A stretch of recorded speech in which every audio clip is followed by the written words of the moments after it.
You all should learn to deal with your lives yourselves. I focused on my studies after that, and my parents kept sending me money and emails, but it had been a couple of years since I last saw them. That made me kind of sad. I wish they'd been around when I needed them. Jack and I got into the same college. We gave each other a loving kiss with no clue that our lives were going to be flipped upside down soon. One day, I was sitting in the lounge by myself when 50 people in suits barged into my apartment. My parents were with them. Mom, Dad, where have you been? We'll explain later, darling. We all have to go into hiding right now. What? I'm not going anywhere. What about college? What about Jack? Sorry, Mia. This is non-negotiable. Go, go, go! Before I could protest anymore, the agents literally put me in a car and moved us to a new place. My hair was dyed red, and I was given a new name, Selena. All my social media accounts and the numbers from my phone were wiped clean. And the worst?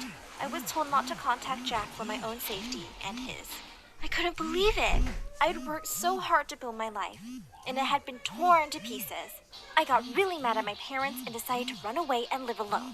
It was my only way to try and have a normal life. I used a different identity to get a part-time job at a cafe, and I continued with my studies.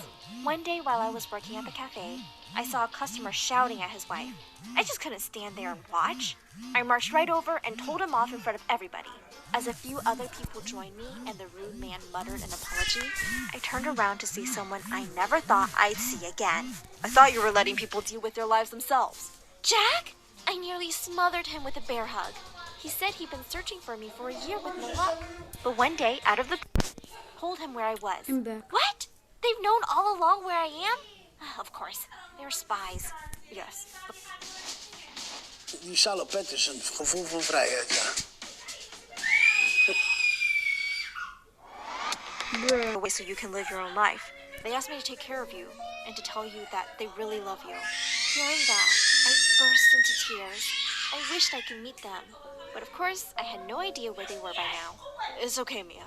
I'm here for you now, and I'll never leave you alone. Perfect.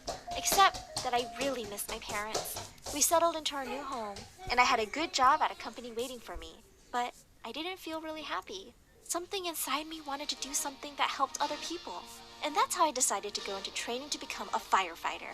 A year later, Jack and I were blessed with twin babies, and now I had to leave them behind to go off to my dangerous job.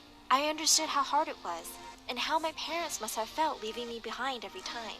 One day, when I was at home with the kids, I got an emergency call. A huge fire had broke out in a residential building with hundreds of people trapped inside. I dropped the kids at the neighbors and rushed to the disaster site. Just when we thought we'd gotten everyone out, I spotted a little girl inside. Without a second thought, I ran back straight into the burning building, found the child, and helped her climb out through the window. Just as I was about to get out, a burning beam fell on my head, and I blacked out. When I opened my eyes inside the hospital, I couldn't believe what I was seeing. Mom and Dad were standing by my side. They instantly hugged me tight. We're so sorry we haven't been there for you, Mia. No, Mom. Dad, I understand that you had something really important to do, and I'm really proud of you guys. But I still think what you did to me wasn't fair.